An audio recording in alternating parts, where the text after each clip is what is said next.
You gotta be kidding me. I have a really, really cool trick for that, which I think some of you guys are gonna love, and I think some of you guys are probably gonna hate. All of this for a bumper. Now, this is not something I normally do, but in certain cases, it is what's necessary. If we want this color to match perfectly, well, we're gonna have to blend all of the surrounding panels. And unfortunately, for a bumper, it's got a lot of surrounding panels. Now we're gonna have to blend the hood and both fenders. It's not something you really want to do unless you absolutely have to do it. Today we're painting a Jaguar. I think it's an XF, and the color is Italian Racing Red. It actually reminds me a lot of I don't know if you guys are into motorcycles, but it reminds me a lot of Ducati. I love their red, man. They have the most beautiful red color. One of the most important things when it comes to painting most tri-coat colors, mainly reds and whites, is your ground coat. Your ground coat is going to have a huge impact on your final color because red is just a very transparent color. So even though this bumper was primed from the factory, I still had to seal it because this color calls for a G5 sealer, which is this color sealer. So if I want this color, I need that color. And if I'm putting that color there, well, I have to put that color here.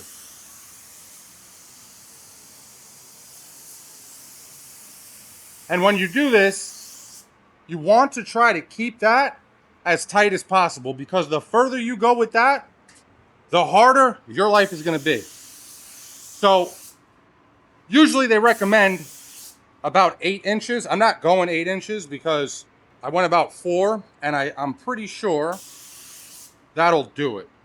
And if you think you're going to match a 3-stage red without doing this, you got another thing coming. Same thing for whites.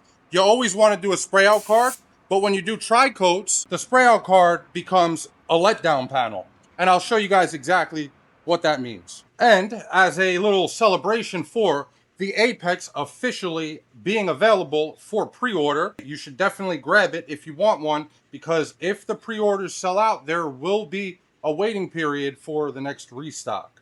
We're going to shoot the whole job with that gun. And to give you guys an update on the second air cap, unfortunately the launch for the Apex is getting pushed back 1 month. That's my fault because I've been a real pain in the ass about this second air cap I'm trying to launch, and I really wanted the gun to release with both air caps available. I don't think that's going to be possible because now, after trying this air cap, which this would be our control air cap, it's unmarked because it's still, we haven't decided, which way we're going to go yet. This is the #1 contender right now, but there is one more option I want to try.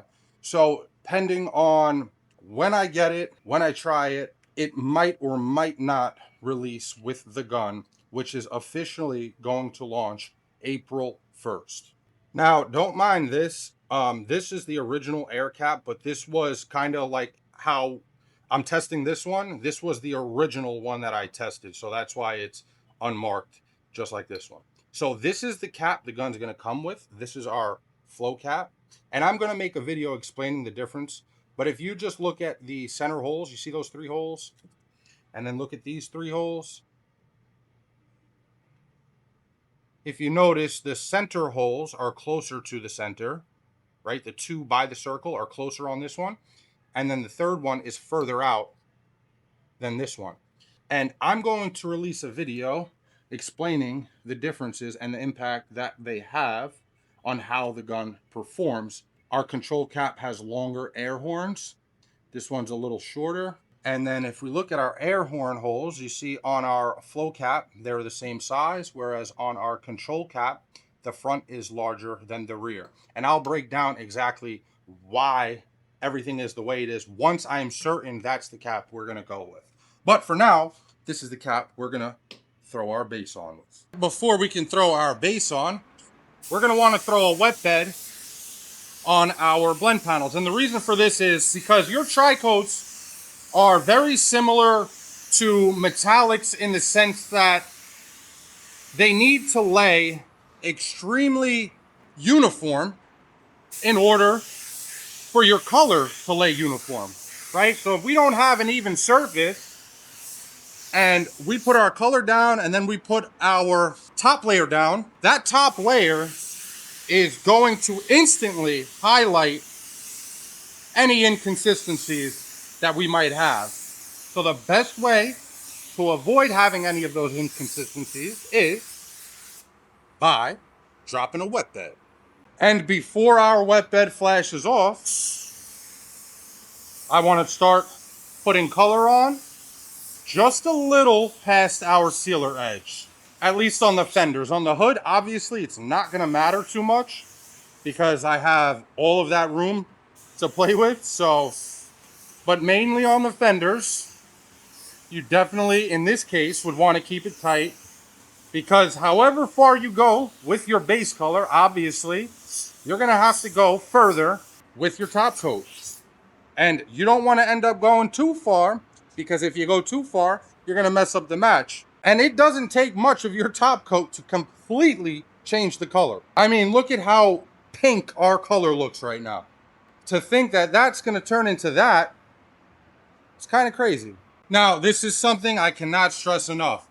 Do not forget, every time that you put a coat of color on your car, you put it on your card.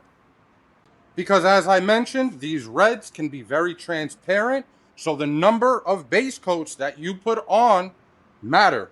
We're set for our second coverage coat, and if you look, you can kind of still see some of my sealer right on the edge of my color.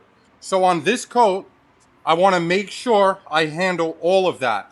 So what I'm going to do is just go right over my color wherever I see a little bit of that sealer first before anything. Now that I make sure I have all of that overspray sealer covered, I'm going to do my second coverage coat and I'm going to bring my color a little bit further out. And the way I prefer to do that is rather than traveling further with the gun and flicking, I do it by distance. So as I come further back on the panel, my gun is going to come further away from the panel.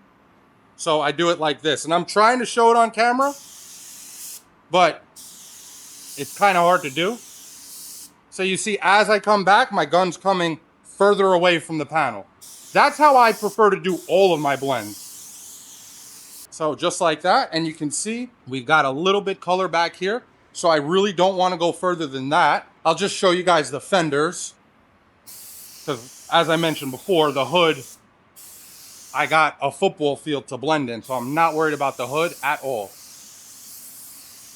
All right, and that's it. And you see, same thing, we've got a little color there. And on my hood, like I mentioned, I have plenty of space. What I'm gonna do though is I'm gonna blend towards the center of the hood. I don't wanna blend straight back because that's gonna end up getting paint on my fender edge, which I don't want because I don't wanna have to put mid coat back here. The mid coat, I think, is where most people probably screw up their red tri-coats. But I have a really, really cool trick for that, which I think some of you guys are gonna love, and I think some of you guys are probably gonna hate. We got one more coat of color, and then we'll move on to our mid coat. When I do a red bumper, personally, I hit all of the hard to reach spots first, which is not something I normally do, but because, again, red is so transparent, I know if I don't have enough paint there, when this bumper goes on the car, right, and it sits on the car like this, if I don't have paint down here, it's going to be very obvious because it's going to look pink compared to the rest of the bumper. So I'll hit all these annoying spots first. That's also why I have the bumper on the stand and I'm spraying it like this. Normally I spray all my bumpers like this because I like to spray my stuff how it sits on the car. Because if you do miss something and you painted it how it sits on the car, chances are you didn't miss a spot that is going to be very obvious. And again, we have two coats on our car. So now we have two coats on our card. For my last coat, I prefer a weakened color, and there's a couple ways you can go about that. You can either over reduce your color, or you can take your wet bed material and mix it with your color. A lot of people are still asking what I use for a wet bed. It's T490. It's just clear base. If you use a different paint line, or if you're a DIY guy, if you go to your local body shop supply store, tell them what paint line you're spraying and ask them what material do they use for a wet bed, and they'll tell you. The reason why I want a weakened color for our last coat or our drop coat is because I do not want to have to fight to make sure that I am covering my base layer with my mid coat. That's going to end up causing me to put on too much mid coat and change the color completely. So the way I do it is I take wet bed material, I take color. This is already reduced 40%, and I just go eyeball it 1-to-1. So now my color is roughly about 50% as strong as it was for my first two coats. I'm going to go ahead and hit my spray out card first with my drop coat. So I lowered my pressure and I turned my fan one turn in. This way, it just makes the color a little bit easier to control. And make sure you shake that up real good. And I can go a little bit further because my color is very weak now. And one more on our hood. I'll pretty much go all the way to the back of the hood at this point. And because I don't want a hard line going this way, I'm going to hit it like that one time because the color is really, really weak and I don't have to worry about struggling to get it covered with my mid coat now. And give it one nice pass right in front where our bumper is going to butt up to it. And I'll just give it one straight pass back. All right, so that's it for our base layer. Now it's time for our mid coat. I just have to let this flash off. And it's time for me to show you the very controversial trick that I know some people are not going to be happy to see. Two extremely important things to remember before you put any mid coat on. One, make sure your base coat is completely flashed off. We do not want any of this mid coat sinking in to our base coat. And the same thing applies when you're putting on your mid coat. After your first coat, make sure your first coat is completely flashed off before you put on your second coat. And two, when you're applying your color, you must keep your gun completely perpendicular to your panel. If you tilt your gun at all, you're going to create dark spots. Now, are you ready for the trick? Here's what you're going to want to do. Step one, turn the booth lights off. Step two, turn your $7 Temu gun light on. And step three, apply your mid coat with your $7 Temu light because you're going to be able to see your color travel like you have never seen before. This means you will see exactly how far you're going with your color. And I know this is not going to translate on camera as well as it does in person. But trust me, this will be the best $7 you ever spent in your entire life. Because one of the most common ways any 3-stage paint job fails is by either going too far with your pearl or not far enough. And well, if you can see your color like that, you're gonna know exactly how far you're going. And then not only that, you can inspect your panel right after.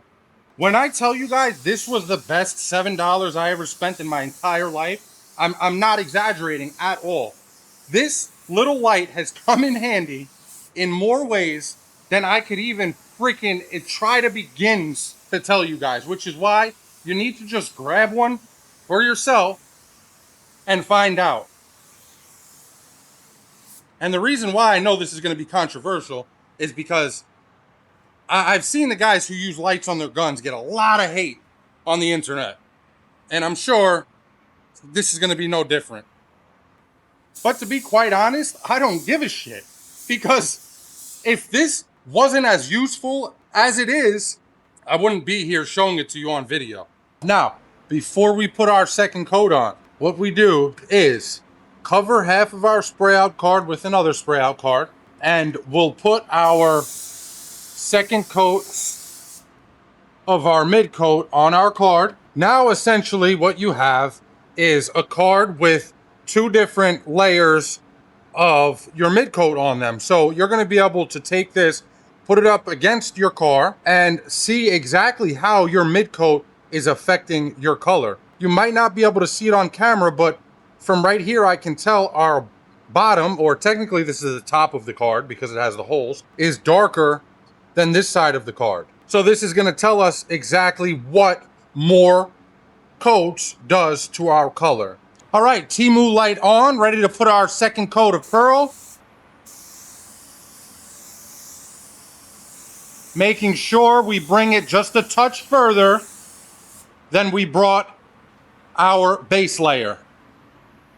Looks beautiful. I can see it stops right about here, which is perfect because our color stopped just about 2 inches before that. And we'll repeat the same thing right here.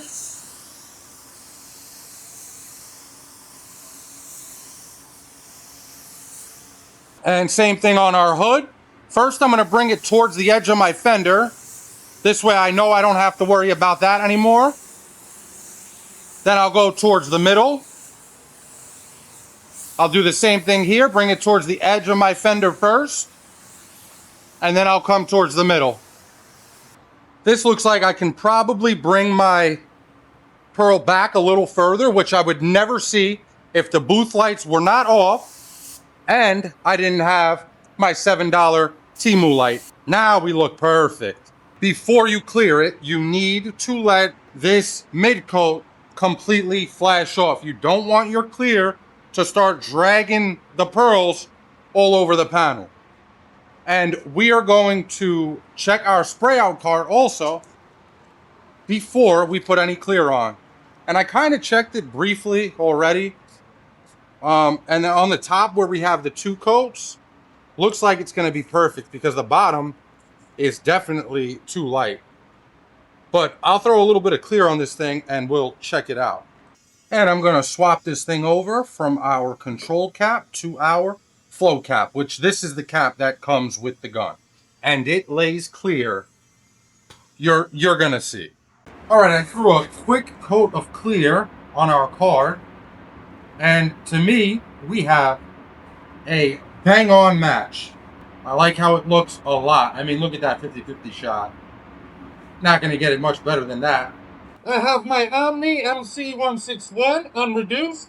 I'm at around 30 PSI. And fan fluid wide open.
All right, that's our first coat down, and that was harder than usual to do while holding my phone because I'm leaning over 2 fenders and this hood is enormous.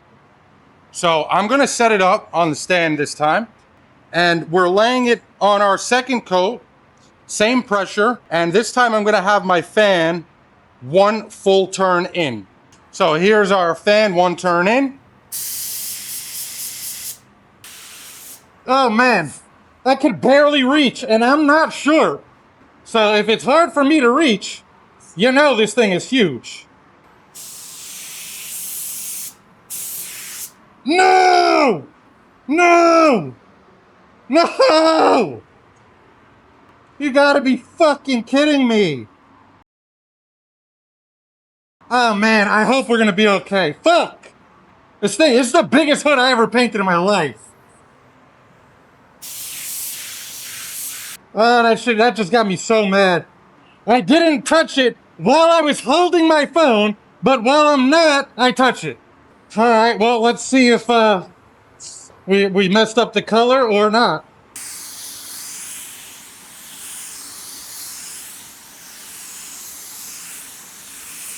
All right, it looks like we're gonna be okay. Thank God. I don't know if you can see, there's like a slight indentation there, but I'm sure that's not gonna be noticeable. All right, we'll let it flash off and then we'll see how everything came out while I clear this thing. And here is our finished product. As you can see, our color blends seamlessly on the hood and the fenders alike. So yeah, I highly suggest you guys head over to, I actually don't think it was Temu, I think it was AliExpress. And if you just search Gunlight, I'm sure you'll find it. It was literally $7. I think with shipping, it was like 15 bucks. But yeah, it helps in so many ways, man. Not just on your tri-coats, even like if you're painting a white car, you know how you sometimes go blind while you're painting it because you can't see what you're doing? Well, if you turn your lights off and use your Temu light, well, you're gonna be able to see everything, man, everything. I've even cleared cars in the dark before with that light. Anyway, that's going to be it for this one, guys. Thank you so much for watching. If you enjoyed the video, if you got any value out of it, or if you were entertained, if you could, please consider dropping a like, comment, or maybe even consider subscribing. Until the next time, peace!